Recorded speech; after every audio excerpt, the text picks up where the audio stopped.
امتل کو اپنا سمجھنے کی صرف یہ وجہ تھی کہ شہر میں وہ اور میں بالکل تنہا تھے۔ میں ذہنی اور جسمانی طور پر بیمار تھا۔ وہ میری ماں کی عمر کی تھی، پھر اس کا اور میرا مسلک گت جاتی تھا۔ ہم دونوں مردار آرزوؤں پر پلے تھے۔ ہم ہم دونوں بجھے ہوئے کارتوس تھے اور اتفاقاً ایسے اکٹھے ہو گئے تھے جیسے کورپس کرسٹی جیسے دور دراز جگہ میں اپنا ہم وطن، ہم مشرب، ہم زبان مل جائے۔ ہمیں آپس میں بات کرنے کے لیے زیادہ اوڑھنے بچھونے، لکانے چھپانے، رکھ رکھاؤ کی ضرورت نہ تھی۔ وہ عمر میں مجھ سے 18-20 سال بڑی تھی، لیکن وقت بے وقت اس کے اندر ایک کھلنڈری بچی جاگ اٹھتی۔ وہ جو کچھ بھی کرتی تھی، کہتی تھی، میں اس کا کبھی برا نہ مناتا اور نہ ہی اپنی باتوں کی اسے کچھ سمجھ تھی۔ اسے معلوم نہ تھا کہ روٹھا کیسے جاتا ہے اور کتنی دیر تک روٹھے رہنے میں عزت بنتی ہے۔ اس کی باتوں میں لعنت، سچائی اور کمینہ پن تھا۔ کبھی کبھی جیسے کھلی کھڑکی سے بارش کا ریلا اندر آ جائے، وہ بڑی بے بس قسم کی گفتگو بھی کرنے لگتی۔ سچ وہ صرف اس لیے بولتی تھی کہ اب جھوٹ اور سچ اس کے نزدیک بالکل برابر ہو چکے تھے۔ وہ اپنے جسم سے بے پرواہ، عزت اور شہرت سے بے نیاز، روپے پیسے سے غنی تھی۔ امتل کا ایک چھوٹا سا گھر 9 گزے کی قبر کے پچھواڑے بھی تھا۔ یہ گھر بوسیدہ اور پرانا تھا۔ اوپر والی منزل میں کرایہ دار رہتے تھے۔ نچلی منزل کے 2 کمروں میں غفور درزی اپنی فیملی کے ساتھ مقیم تھا۔ ہم دونوں جب یہاں پہنچے تو غفور درزی تیزی سے مشین چلا رہا تھا۔ امتل کو دیکھتے ہی وہ اٹھ کر کھڑا ہو گیا۔ غفور درزی کے چہرے پر اب صرف آنکھیں باقی تھیں، باقی سارا چہرہ وقت، صبر اور غریبی کی نظر ہو چکا تھا۔ آئیں آئیں، السلام علیکم صاحب جی۔ کیا آئے ماسٹر جی؟ پھر آپ نے کرایہ لے کر نہیں دیا؟ ماسٹر غفور یوں خفیف ہو گیا جیسے وہ قصوروار ہو۔ بی بی جی ان کے مرگ ہو گئی ہے، میں نے پوچھا تھا 2 بار، اور جب میری مرگ ہو گئی تب کفن دفن کیسے ہوگا؟ کون خرچے کرے گا؟ کمیٹی والے ایل ایم سی کے ٹرک میں ڈال کر لے جائیں گے۔ ماسٹر غفور کا نچوڑا ہوا چہرہ اور بھی نچڑ گیا۔ خدا نہ کرے، خدا نہ کرے، کیا خدا نہ کرے؟ آپ کو کیا پتا میرا گزارا کیسے ہوتا ہے؟ میں بھوکی مر جاؤں، آپ کو تو کرایہ داروں سے ہمدردی ہے۔ ماسٹر غفور نے مشین کی ڈبیا میں سے 200 روپے نکالے اور امتل کو لجاجت سے پیش کرتے ہوئے بولا، آپ یہ لے جائیں، میں خود ان سے وصول کر لوں گا۔ امتل نے پیسے لیے اور شکریہ کر کے دکان سے نکل آئی۔ ماسٹر جی ان کو کہہ دیں اگر اگلے مہینے کرایہ نہ دیا تو میں انہیں نکالنے پر مجبور ہو جاؤں گی۔ اچھا جی، کہہ دوں گا۔ زور سے کہنا ماسٹر جی، روب میں من نہ کرنا۔ روپے لے کر ہم واپس امتل کی 2 منزلہ مکان میں چلے گئے۔ امتل کا سارا روزگار یہ کرائے والا مکان تھا، کھانا اور رہائش مفت تھی، اور اوپر کے خرچے کے لیے یہی 200 روپے ماہوار اس کا کفیل تھا۔ اس وقت مجھے امتل کے بجائے درزی غفور پر ترس آ رہا تھا۔ اس کی آنکھوں میں ایسی بے چارگی اور شرم تھی جو آج تک میں نے کسی کے چہرے پر نہیں دیکھی۔ اس روز پھر بی بی نے پارٹی کے لیے پرتکلف چائے بھیجی، نئی چادریں غلاف آئے۔ امتل نے بڑے وقار کے ساتھ 50 روپے نوجوان بھائی کو پکڑا کر کہا، بی بی کو دے دینا، کہنا ریڈیو والے صاحب نے 5 سگریٹ کے لیے بھیجے ہیں۔ نوجوان کے جانے کے بعد میں نے حیران ہو کر اس کی طرف دیکھا۔ یہ کیا؟ آپ کی عزت بن جائے گی بی بی کی نظر میں، آپ کا کیا جاتا ہے؟ رہ رہ کر مجھے غفور درزی یاد آ رہا تھا۔ اس کی مسکینی، حیا، کم آمیزی نے میرے دل پر عجب اثر کیا تھا۔ تم نے غفور درزی سے 200 روپے کیوں لیے؟ اب بیچارہ کیا کرے گا؟ اسے خوشی ہوئی ہوگی۔ خوشی؟ یہ میری بڑی بہن کا عاشق تھا سر جی۔ پلومر کی دکان نہیں، اس کے پیچھے ایک 3 منزلہ بلڈنگ ہوتی تھی، اس کی جائیداد تھی۔ وہ ساری بلڈنگ، سارا کچھ بک گیا۔ دھیلا دھیلا ہمارے گھر کی نظر ہوا۔ یہ جو ہمارا مکان ہے اسی نے بنوا کر دیا تھا۔ جب کچھ نہ رہا تو درزی بن گیا۔ میرے سارے کپڑے مفت سیتا ہے، ایسے ایسے نمونے بناتا ہے۔ ابھی کل فیروزہ کا غرارہ سی کر لایا تھا، سارے پھڑک گئے۔ تمہاری باجی کو بھی محبت تھی درزی غفور سے؟ وہ بڑی مشغول رہتی تھی سر جی، اسے اللہ نے جوانی میں اٹھا لیا، سوچنے کا موقع ہی نہیں ملا۔ اگر برف کی بنی ہوتی تو پگھل جاتی ساری کی ساری۔ درزی غفور اسے ایسے دیکھتا تھا۔ بڑی دیر تک وہ مجھے اپنی بہن کی طوفان آمیز زندگی کی باتیں بتاتی رہی۔ درزی غفور کی داستان اس آندھی میں اڑنے والا ایک تنکا تھی۔ جب رات کے کھانے کا ٹرے سج کر آیا تو امتل نے سارے ڈونگے کھول کھول کر دیکھے، سالن چکھے، پھر نوجوان پر گرجی، گوشت کون لایا تھا آج؟ چاچا ابراہیم گیا تھا۔ اب چاچے کو کوئی قصائی سودا نہیں دیتا، خود جایا کرو گوشت لینے، آخر سارے خاندان نے کھانا ہوتا ہے۔ آج امتل کی جیب میں پیسے تھے، وہ شیرنی تھی، ویسے بھی میں نے اسے کھانے کے معاملے میں از حد محتاط پایا۔ برا کھانا دیکھ کر وہ فحش گالیاں بکنے لگتی، قصائی، پکانے والا، مرچ مسالہ سب کی شامت آ جاتی۔ دال سبزی سے اسے نفرت تھی، اسے گوشت، مرغی، مچھلی کا شوق تھا، کھا پی لیتی تو پھر ڈھیر ہو جاتی۔ سونے کا بھی اس کا عجیب ڈھنگ تھا، صوفے پر نیند آتی تو وہاں ڈھیر ہو گئی، کرسی پر اونگھ آئی تو ملکہ وکٹوریہ کا بت کرسی پر خراٹے لینے لگا، پلنگ پر سوئی تو ایسے جیسے دلدل میں بھینس دم چھوڑے پڑی ہو۔ سوئیں گے سر جی؟ نہیں، میں اب چلوں گا۔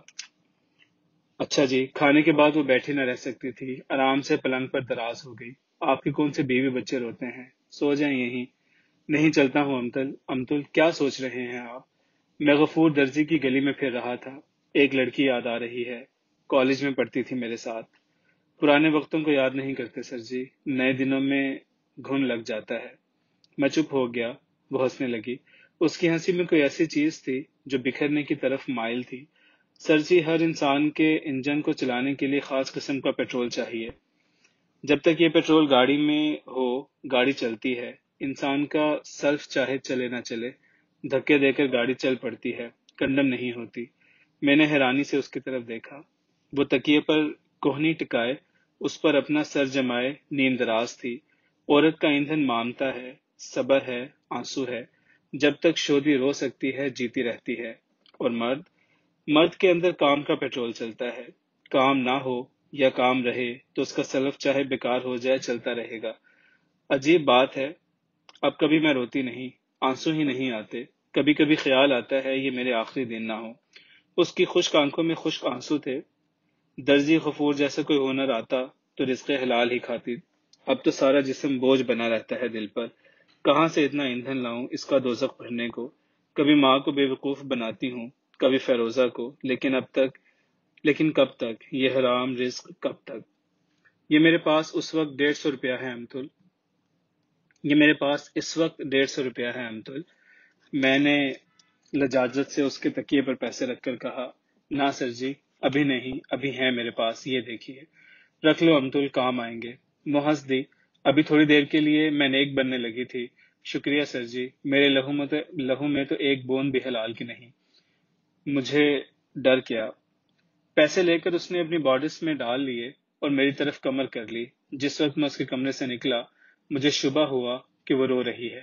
امتل سے میرا رابطہ کچھ عجیب نوعیت کا تھا۔ میں آہستہ آہستہ اس کے پروں تلے گھستا چلا جا رہا تھا۔ وہ ایسی ماں تھی جو سانپنی کی طرح ہر جھولی میں لاتعداد بچے کھا چکی ہو۔ تجربات کا دکھ سکھ دل پر اسی وقت آری کٹاری بنتا ہے جب یہ کبھی کبھی وارد ہوں۔ وہ اتنے سارے دکھ سکھ سے گزر چکی تھی کہ اب ڈاکٹروں کی طرح مریضوں کے وارڈوں میں پھرتے ہوئے اسے اختلاج قلب نہ ہوتا تھا۔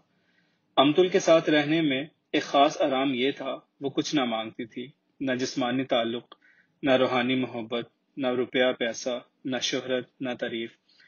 جس طرح 95% شادی شدہ مرد اپنی محبوبہ سے دل کا ٹیلی فون ملا کر بیوی سے مباشرت کرتے ہیں، ایسے ہی امتل بالکل لا تعلقی کے ساتھ میرے ساتھ وقت گزارتی تھی۔ اسے غالباً میرا بالکل شوق نہ تھا، کیونکہ وہ مجھ سے بھی پرانا گدھ تھی۔ ہم دونوں زیادہ وقت ساتھ ساتھ تو ضرور رہتے، لیکن جس طرح جوتے کے دونوں پیر الگ الگ ہوتے ہیں اور ساتھ ساتھ چلتے ہیں۔ ایک نوعیت سے یہ رشتہ پہلے رشتوں سے بھی زیادہ بانجھ تھا، اسی لیے فریقین کو جذباتی، ذہنی کوئی نکھار بھی حاصل نہ ہوا۔ امتل وہ لاش تھی جو مدتوں بیماریاں جھیلنے کے بعد مری تھی۔ اس کا گوشت انسانی نہیں تھا، ایک طرح کا سنتھیٹک فائبر تھا، جس کے ہر مردہ جرثومے میں بے جان غیر نامی دوائیوں کا سٹور ہاؤس تھا۔ امتل سے جب میری ملاقات ہوئی، میں ذہنی، جسمانی، جذباتی طور پر بہت الجھا ہوا تھا۔ میرا دل بلال گنج کی ایسی دکانوں سے مشابہ تھا جہاں ہر طرف پرانا لوہا بکھرا ہوتا ہے، کاروں کی پرانی باڈیاں، لوہے کی الماریاں، پہیے، سریے، نٹ بولٹ، گراریاں، پانے، سپوک، ہر طرف چیزوں کا انبار، لیکن تالے نہیں تھے، نہ اپنے نہ پرائے۔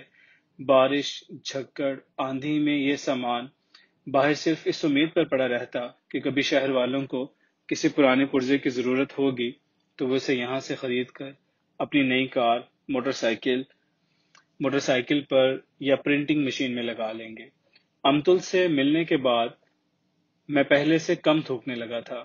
السر کی تکلیف گو کبھی کبھی بڑھ جاتی اور جلن کا یہ عالم ہوتا کہ ہتھیلیاں بھیگ جاتی، لیکن ذہنی طور پر میں سوسائٹی سے بھی کٹا نہ تھا اور اپنی نوکری پر جانے کے قابل تھا۔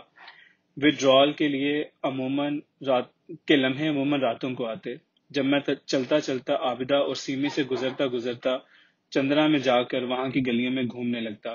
اچھی یادیں یا تو کبھی مجھ سے وابستہ نہ ہو سکی تھیں یا ان کا تاثر گہرا نہ تھا، اس لیے یادوں کی ٹوٹی جب بھی کھلتی اس میں سے کھولتا پانی نکلتا۔ محرومیوں کی داستان حلقہ در حلقہ زنجیر بن کر میرے پاؤں میں پڑ جاتی۔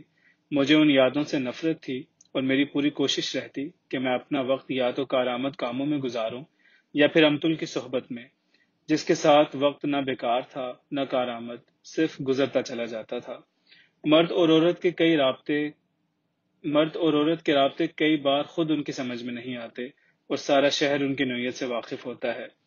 ڈاکٹر سہیل کے بعد شہر میں میرا کوئی دوست نہیں تھا۔ ریڈیو اسٹیشن پر جن پروڈیوسروں سے صاحب سلامت تھی وہ گہری نہ تھی۔ دفتر میں گپ شپ رہتی، لیکن شام کو علیحدہ ہو کر ایک قسم کا سکون ملتا۔ پتہ نہیں امتل کے ساتھ میرے رشتے کی کس نے ہوا چلائی تھی، کیونکہ ہم دونوں ریڈیو میں بہت کم ملتے تھے اور میرے گھر وہ کبھی نہیں آئی تھی۔ اس روز میں سیڑھیاں اتر رہا تھا کہ آنگن میں مجھے بھابھی سولت ملی۔ یہ ان غمگین صورت عورتوں میں سے تھیں جنہوں نے شادی کی کاٹھی کو بہت سختی سے اپنی پیٹھ پر فٹ کر لیا ہوتا ہے۔ سولت بھابھی اب ہر رت اور حالات کے مطابق بھاگی چلی جا رہی تھی۔ ان کی چال بدل جاتی، کبھی دلکی، کبھی پو، یہ کبھی سرپٹ، لیکن پیٹھ سے کاٹھی اتار کر سستانے کا کوئی لمحہ نہ آتا۔ وہ ہمیشہ مجھ سے ایسے بات کرتی جیسے نامحرموں سے کی جاتی ہیں، نگاہیں جھکا کر، آواز میں سختی پیدا کر کے، بار بار کھانس کر۔ قیوم، انہوں نے ستون کو مخاطب کر کے کہا، جی، مجھے تم سے کچھ کہنا ہے۔ کہیے۔ یہاں نہیں، اندر چلو، یہاں بچے ہیں۔ بڑی دیر کے بعد مجھے یاجوج ماجوج نظر آئے۔ وہ ایک ہی رنگ کی بش شرٹیں اور ایک جیسی لکیردار نیکریں پہنے انجن بنے آنگن میں چکر لگا رہے تھے۔ پہلی بار مجھے افسوس ہوا کہ اتنی دیر میں ان سے واقفیت پیدا کرنے کی بھی میں نے کوشش نہیں کی۔ ہم دونوں اندر چلے گئے۔ میں مؤدب بھائی مختار کے پلنگ پر بیٹھ گیا۔ جی۔ بھابھی کھڑی نہیں، وہ بات کرتے ہی بھاگ جانا چاہتی تھی۔ شکر ہے کہ تم باقاعدگی سے نوکری کر رہے ہو، رزق حلال کمانا مرد کا فرض ہے۔ میں چپ رہا۔ تمہارے بھائی تمہاری صحت کی وجہ سے پریشان رہتے ہیں۔ میں نے بھابھی کو بھرپور نظروں سے دیکھنا چاہا، لیکن وہ چھت کو دیکھ نہیں تھی۔ آخر وہ تمہارے بھائی ہیں، وہ سارا دن تمہارے متعلق سوچتے ہیں۔ میں ٹھیک ہوں بالکل۔ پتہ نہیں کیوں اس وقت میرا رونے کو جی چاہا۔ کہاں ٹھیک ہو؟ کبھی شیو کرتے وقت اپنا چہرہ دیکھ لیا کرو، ڈر آتا ہے۔ ہاتھ دیکھو کیسے نسیں ابھری ہوئی ہیں، اور تو اور اس عمر میں سفید بال آ گئے ہیں تمہارے۔ میں نے حیرانی سے بھابھی کی طرف دیکھا۔ وہ میرے متعلق اتنا سب کچھ کیسے جانتی تھی؟ تم کو کسی ڈاکٹر سے ملنا چاہیے، جلد از جلد۔ ملا تھا جی، دوائیاں پیتا ہوں باقاعدگی سے۔ سولت بھابھی کا رنگ آہستہ آہستہ گلابی ہونے لگا۔ تمہارے بھائی تم سے بات نہیں کر سکتے اس سلسلے میں، لیکن یہی کافی نہیں، صرف ڈاکٹر ہی۔ جی، ارشاد۔ سنا ہے وہاں ریڈیو پر کوئی چکر چل رہا ہے تمہارا، کسی بوڑھی عورت کے ساتھ۔ میں سناٹے میں آ گیا۔ ایسے چکروں سے بچنا چاہیے۔ آدمی ایک بار پھنس جائے تو پھر نکل نہیں سکتا۔ ویسے ادھر والیوں کو پھنسانے کے خوب طریقے آتے ہیں۔ میری آنکھوں میں امتل کی شکل گھوم گئی۔ معصومیت، حمق اور قلب کی صفائی کا ایک کوندہ لپک گیا۔ اس احمق نے تو آج تک مجھ سے سگریٹ پان کے پیسے بھی نہ لیے تھے۔ اسے کسی کو پھانسنے اور خود پھنس جانے سے قطعی کوئی دلچسپی نہ تھی۔ کچھ خاندان کی عزت کا ہی خیال کیا ہوتا تم نے، بہت آہستہ دبی ہوئی آواز میں سولت بھابھی نے کہا۔ اب یقیناً یہ مشن ان کے لیے بہت مشکل ہو رہا تھا۔ چندرا گاؤں میں جس روز چاچا غلام نے عزیز گاتن کی بے عزتی کی اور وہ گاؤں چھوڑ کر بھاگ گیا، اسی روز کے بعد میں نے پھر کبھی عزت کے متعلق نہ سوچا تھا۔ بھابھی سولت جیسے ابھی بھاگنے والی تھی، اس نے آخری حملہ کیا، نوکری کر لی ہے تو اب شادی بھی کر لو۔ جگہ جگہ حرام کھانے سے حاصل شادی حلال چیزوں میں سب سے افضل ہے۔ میں نے اس دیندار عورت کی طرف نگاہ ڈالی۔ آبدہ کی بہن کا رشتہ آیا ہوا ہے، کہو تو طے کر دوں۔ یہ کہہ کر بھابھی رسہ توڑوا کر بھاگ گئی۔ میں نے بھابھی کو پکڑ کر کہنا چاہا، بھابھی کچھ لوگ معاشرے کے قابل نہیں ہوتے، معاشرے کے مطابق نہیں رہتے، جیسے کچھ جانور جنگل میں رہ کر جنگل لاء کے تحت زندگی بسر نہیں کرتے۔ ایسے لوگوں کو محبت کی تلاش ہوتی ہے، لیکن وہ محبت کے اہل نہیں ہوتے۔ شادی کی انہیں خواہش ہوتی ہے، نہ ضرورت۔ بھابھی تم ہمیں کرگس جاتی کے لوگوں کو حلال کھانے پر کیوں مجبور کر رہی ہو؟ ہم تو جنم جنم سے مردار پر پلے ہیں، ہمیں حلال سے کیا غرض؟ جب میں آنگن میں پہنچا تو مسعود اور فرید ایک ہی رنگ کے شلوار قمیض پہنے گیلے بالوں میں کنگھیاں پھیر رہے تھے۔ پتہ نہیں کیوں اس روز بڑے دنوں بعد مجھے خیال آیا کہ میں چندرا چلا جاؤں اور اپنی آبائی کلر شدہ زمین آباد کرنے کی کوشش کروں، لیکن ساتھ ہی ساتھ مجھے علم تھا کہ وہاں پہنچ کر بھی میں کوئی بندھی ٹکی محنت نہیں کر سکوں گا۔ میرا دل کسی ایک دیار میں رہنے کے قابل نہ تھا۔ جس وقت میں دفتر پہنچا، قاضی اور امتل دونوں میرے کمرے میں بیٹھے تھے اور سگریٹوں کے دھوئیں سے فضا نیلی نیلی ہو رہی تھی۔ امتل حسب عادت بغیر غسل کیے صرف چہرے کا میک اپ درست کر کے آئی تھی۔ اس نے کنگھی بھی صرف گردن تک پھیر رکھی تھی، باقی سارے الجھاؤ قائم تھے۔ برقعے کا نقاب کرسی سے لٹک رہا تھا اور کوٹ اس کے جسم پر ایسے پھنسا ہوا تھا کہ تمام بٹن کھلنے ہی والے تھے۔ لیجئے سر جی، میں ان قاضی صاحب کو پکڑ لائی ہوں، اب آپ میری سفارش کر دیں ان سے۔ بھائی اسے کوئی پروگرام وغیرہ دے دیا کرو، ورنہ یہ مجھے قتل کر دے گی۔ ہائے، یہ سفارش ہے؟ امتل نے حیران ہو کر پوچھا۔ اور کیسی ہوتی ہے سفارش؟ روب سے ہوتی ہے کہ یہ میرے رشتہ دار ہے، 10 سال سے ہمارے تعلقات ہیں، ان کا کام نہ کیا تو میں تم سے کبھی نہیں بولوں گا۔ میں اس روز موڈ میں نہ تھا۔ قاضی بونگا بھی چپ چاپ بیٹھا تھا۔ جو کچھ یہ کہہ رہی ہے اس کے مطابق کر دو یار۔ اب تم نئے پروڈیوسر سے ان کی سفارش کرنا، میری تو تبدیلی ہو گئی ہے حیدرآباد کی۔ کب؟ آج ہی آرڈر آئے ہیں۔ ووٹ کھڑا ہوا۔ میں نے اپنے آپ سے پیچھا چھڑا کر اس کے کندھے پر ہاتھ رکھا۔ تم تبدیلی سے خوش نہیں ہو؟ لاہور چھوٹتا ہے، لاہور کے ساتھ اور بہت کچھ چھوٹتا ہے۔ قاضی کی آواز بھرا گئی۔ کوئی سفارش لگوائی ہوتی، حیدرآباد والے نے جو لگوا لی ہے۔ آپ کا کوئی قصور نہیں سر جی، میری قسمت ہی ماٹھی ہے۔ جس پروڈیوسر سے واقفیت ہو جاتی ہے اس کی تبدیلی ہو جاتی ہے۔ اللہ کو منظور ہی نہیں کہ امتل کوئی پروگرام کرے۔ اب اس ڈاڈے کے ساتھ کون لڑے؟ قاضی سلام دعا کیے بغیر عاشق صورت رخصت ہو گیا۔ اچھے آدمی تھے قاضی صاحب، ہے نا سر جی؟ میں کافی دیر چپ رہا۔ شادی کیسی چیز ہے امتل؟ کبھی تمہیں اس سے پالا پڑا؟ ہاں جی، کی تھی شادی میں نے بھی۔ اس کا پھا بھی ڈالا تھا گلے میں۔ بچے؟ ایک لڑکا ہوا تھا سر جی، لیکن اس کا بھی دماغ ٹھیک نہیں۔ ہم جیسیوں کے ایسے ہی بچے ہوتے ہیں سر جی۔ کیا؟ ساری عمر حرام کھانا، ہم لوگ حلال کی اولاد کہاں سے پیدا کر لیں گے جی؟ میرے بیٹے کا بھی دماغ ٹھیک نہیں، 3 بار تو مینٹل ہسپتال رہ آیا ہے۔ اس کے باپ کا خیال ٹھیک ہے، ساری وجہ میری ہے، نہ میں حرام رزق پر پلتی نہ میرا بیٹا ایسا ہوتا۔ وہ بہت دکھی ہو گئی۔ یہ پرانی باتیں ہیں۔ ہاں جی ہیں تو پرانی، پر ٹھیک ہے۔ ہم دونوں چپ ہو گئے۔ کہاں رہتا ہے تمہارا بیٹا؟ اسی کے پاس ہے جی، اب تو جوان ہو گیا ہے، بڑا گبرو ہے، شکل سے تو نہیں لگتا کہ دماغ ٹھیک نہیں۔ تمہیں ملتا ہے امتل؟ نہ جی، مجھے مل کر کیا کرے گا، میں اسے کیا دے سکتی ہوں؟ باپ نے تو ساری بلڈنگ اس کے نام کرائی ہے۔ پھر ایسے اچھے شوہر کو چھوڑا کیوں؟ بھابھی سہولت نے میرے دماغ میں ایک نیا ایٹم بم چھوڑ دیا تھا۔ چھوڑا کیوں اسے امتل؟ بس جی، بس سر جی، نبھی نہیں۔ پر کیوں؟ وجہ کیا تھی؟ میں نے اصرار کیا۔ میں مڈل کلاس کے طوائف تھی سر جی۔ اس چندری کپتی کو محبت درکار ہوتی ہے، لیکن عزت زیادہ پیاری ہوتی ہے۔ اگر اسے صرف محبت درکار ہونا تو وہ ہمارے ہاں بہت، لیکن یہ حریص چاہتی ہے جو بیاہ کر لے جائے وہ محبت بھی کرے۔ دوہرا پنگا، ادھر وہ بھی کم بخت مڈل کلاس کا آدمی تھا۔ بھلا بتائیے نباہ کیسے ہوتا؟ عشق کے لیے نہ مڈل کلاس کا مرد بنا ہے نہ عورت، ایک ڈرپوک دوسرا تھوڑ دلا۔ بتائیے ان کا عشق کتنے دن چلتا؟ تھوڑ دلا مرد کیسا ہوتا ہے امتل؟ تھوڑ دلا مرد کی ایک نشانی ہے صاحب جی، وہ عورت کی ضرورت کی ہر چیز لا دیتا ہے لیکن عیاشی کا کوئی سامان نہیں کرتا۔ زیور، کپڑا، سینما، پھول، تعریف، سب اس کے لیے بیکار چیزیں ہوتی ہے۔ میں تمہارا مطلب سمجھا نہیں سر جی۔ یہ جو تھوڑ دلا مرد ہوتا ہے نا، وہ روٹی، کپڑا اور مکان دیتا ہے، جنس دیتا ہے، کیونکہ یہ ضرورت کی چیزیں ہیں، لیکن وہ بیوی پر محبت ضائع نہیں کرتا، تعریف برباد نہیں کرتا، لاڈ پیار سے خراب نہیں کرتا۔ مثلاً تھوڑ دلا مرد اگر سوٹ سلا دے گا تو اس پر کڑھائی کو اسراف سمجھے گا۔ زیور اگر عورت اپنی عزت کی خاطر بنوا بھی دے تو زیور کبھی جڑاؤ نہیں ہوتا۔ شاعری کی کتاب کبھی خرید کر گھر نہیں لائے گا۔ نیک بیبیوں کو نیک مشورے قسم کی کتابیں لا کر دے گا گھر میں۔ تھوڑ دیر مرد سے اللہ بچائے۔ بھڑوے کو یہ علم نہیں ہوتا کہ عورت کا اندر ہی ایسا بنا ہے کہ وہ روٹی کے بغیر تو زندہ رہ سکتی ہے، عیاشی کے بغیر، زیبائش کے بنا، آرائش کے بغیر کملانے لگتی ہے۔ کبھی تم نے سوچا انتل کہ شادی کے بعد محبت نبھتی کیوں نہیں؟ وہی جو ایک دوسرے پر مر مٹنے کو تیار ہوتے ہیں، دشمن کیوں بن جاتے ہیں ایک دوسرے کے؟ اس نے ناک میں انگلی ڈالی اور کھجلا کر بولی، بات یہ ہے سر جی کہ جب محبت مل رہی ہوتی ہے تو سمجھ نہیں آتی کہ محبت دینی بھی پڑے گی۔ شادی ہوئی، قربانی ساری کی ساری، گاٹا اتروانا پڑتا ہے، چاہے من کا چاہے تن کا۔ تمہیں اس سے اصلی گلہ کیا تھا امتل؟ اب تک تو تم کسی نتیجے پر پہنچ چکی ہوگی۔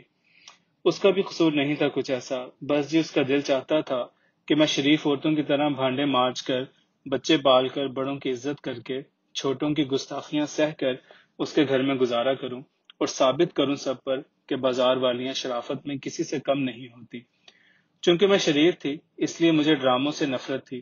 میں نے صاف کہہ دیا کہ میاں، اتنے لوہے کے چنے چبا کر جو تیرے گھر والوں کو قائل بھی کر لیا اپنی شرافت کا، تو مجھے کیا حاصل ہوگا؟ دراصل سر جی مجھے اپنے ہاتھوں سے کام کرنے کی عادت نہیں تھی، میرا مزاج ہی نہیں تھا نوکرانی کا۔ بڑی تو میں ہوا کرتی تھی۔ کس بات پر امتل؟ کوئی خاص بات نہیں ہوتی تھی سر جی، میاں بیوی میں تو میں کی، بس باسی ہانڈی میں بڑ بڑ ہوتی رہتی ہے۔ کچھ لوگ بڑی پٹھی مت کے ہوتے ہیں، پہلے تتلی پر مرتے ہیں، اسے پکڑنے کے جتن کرتے ہیں، جب پکڑ لیتے ہیں تو پھر اسے شہد کی مکھی بنانے پر تل جاتے ہیں۔ وہ جہاں دیدہ فلسفی جیسے باتیں کرنے لگی۔ امتل بڑی دیر تک تعصب کے انداز میں سر ہلاتی رہی۔ کیا ہوا امتل؟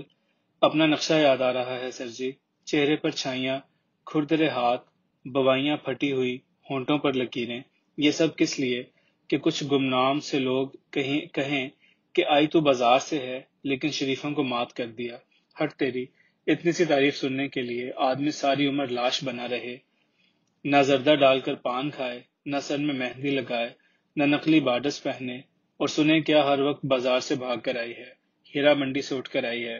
چلو جو یہ سننے میں آئے کہ بازار میں بیٹھی ہے تو کیا حرج ہے؟ یہ جو آپ کے مڈل کلاس کے اشراف ہوتے ہیں نا، ان کو بازار کا لفظ کبھی نہیں بھولتا۔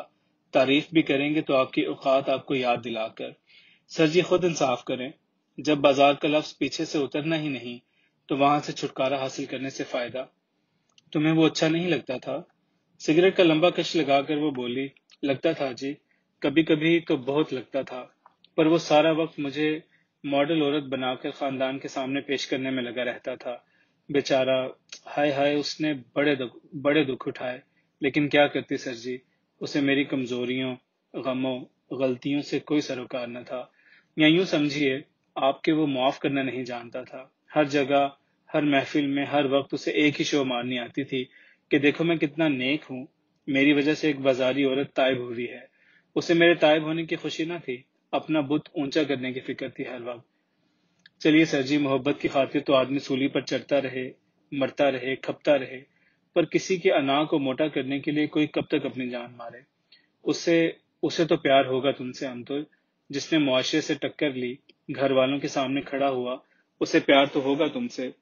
سگریٹ ایشٹرے میں بجھا کر وہ تھوڑی دیر خاموش رہی، پھر بولی، تھا جی پیار، تھا کیوں نہیں، پر پولا پولا پیار تھا۔ پولا پولا پیار کیسا ہوتا ہے انتل؟ میں نے سوال کیا۔ ایسا پیار جی جیسی بودی رسی ہوتی ہے، زور سے کچھ باندھو تو تڑک کر ٹوٹ جاتی ہے۔ ایسا پیار جس کا یقین سب کو دلاتے پھریں اور خود اپنے جی کو کبھی یقین نہ آئے۔ ایسا پیار سر جی جیسے ٹھنڈی چائے۔ اس کا بھی کوئی قصور نہیں تھا، اس کی دکان تھی انارکلی میں کپڑے کی، ماں تھی، بہنیں تھیں، ایک پچھلی منگیتر تھی، ایک شادی کے بعد کی محبوبہ تھی، اتنی لمبی چوڑی ذات برادری کی عورتیں تھیں۔ جو آدمی اتنی عورتوں میں بٹا رہے وہ بیچارہ بھی خالی ہو جاتا ہے۔ اس کی زندگی ساری حصہ پتی میں گزرتی تھی۔ ادھر مجھے عادت نہیں تھی بٹے کے سوالوں کی۔ ہم تو بچپن سے مرد کے جسم، دل، روح پر سوار ہونا سیکھتی ہیں۔ ہم جب بھی کسی کو پکڑیں مضبوطی سے پکڑتی ہیں، پولے پولے پیار سے، نفرت تھی سر جی۔ وہ تھوڑی دیر چپ رہ کر پھر آپ ہی بولنے لگی، ہمارے ہاں رواج ہے کہ مرد کو قابو کریں تو پھر ایسا کہ وہ اس کی ساری جائیداد بک جائے اور وہ ہماری چوکھٹ پر بیٹھ کر ساری عمر چل میں بھرتا پھرے، غفور درزی کی طرح۔ اس کی بیوی ساری عمر مزاروں پر بھٹکتی پھرے، بچے یتیموں کی طرح پھرے۔ سر جی ویسے ہر انسان کا جی چاہتا ہے نا کہ اس کے چاہنے والے کا ککھ نہ رہے۔ ہر انسان کے اندر رب جو ہوا سر جی، رب اپنے چاہنے والوں کا کچھ رہنے دیتا ہے کبھی، سوائے اپنے؟ ہر ایک کا نہیں امتل، کسی کسی کا، میں نے لمبی آہ بھر کر کہا۔ نہ سر جی، ہر مرد کا، ہر عورت کا، ہر انسان کے اندر کا رب چاہتا ہے کہ کوئی اسے ٹوٹ کر چاہے، اس کی پرستش کرے۔ بیوی بچوں والا ہو تو بیوی بچے چھوڑ دے، دولت مند ہو تو مانگتا پھرے، کسی بیاہی ہوئی عورت سے پیار ہو تو عاشق ہو جائے، تو عاشق چاہے گا کہ آدھی رات کو شوہر کے پہلو سے اٹھ کر آئے، نیک نام ہو تو بدنامی کے کنویں میں اترے۔ اٹھے سر جی، وہ تھوڑی دیر بعد بولی، کیوں؟ بس اٹھیں، مجھے کام یاد آ گیا۔ میں امتل سے بھابھی سہولت کی بات کرنے والا تھا، لیکن اس وقت اس کی آواز میں کچھ ایسی تیزی تھی کہ میں اٹھ کھڑا ہوا۔ آج مجھے بہت کام ہے امتل، ایک ریہرسل ہے، ایک ریکارڈنگ ہے، پھر کاپسٹ کو میں نے خاص بلوا رکھا ہے۔ آپ چلیں تو صحیح، جلدی آ جائیں گے۔ پہلے وہ میرے کمرے سے رخصت ہوئی، 10-15 منٹ کے بعد میں نکلا۔ ریڈیو اسٹیشن کے باہر وہ میرا انتظار کر رہی تھی۔ سڑک پر پہنچ کر وہ میری موٹر سائیکل پر سوار ہو گئی۔ چلتی سواری کے شور میں نے اس سے کہا، تم وہاں سے میرے ساتھ کیوں نہیں آئی؟ کچھ پردہ رکھنا پڑتا ہے۔ موٹر سائیکل کی فل بلاسٹ آواز پر غالب آ کر وہ بولی۔ میں نے اسے بتانا چاہا کہ احتیاط کے باوجود باتیں خوشبو کی مانند ہوتی ہیں، جہاں کہیں ہوا جاتی ہے انہیں ساتھ لے جاتی ہے۔ بھابھی سہولت کو اس وقت ساندہ کلام میں معلوم ہے کہ میں کہاں جا رہا ہوں۔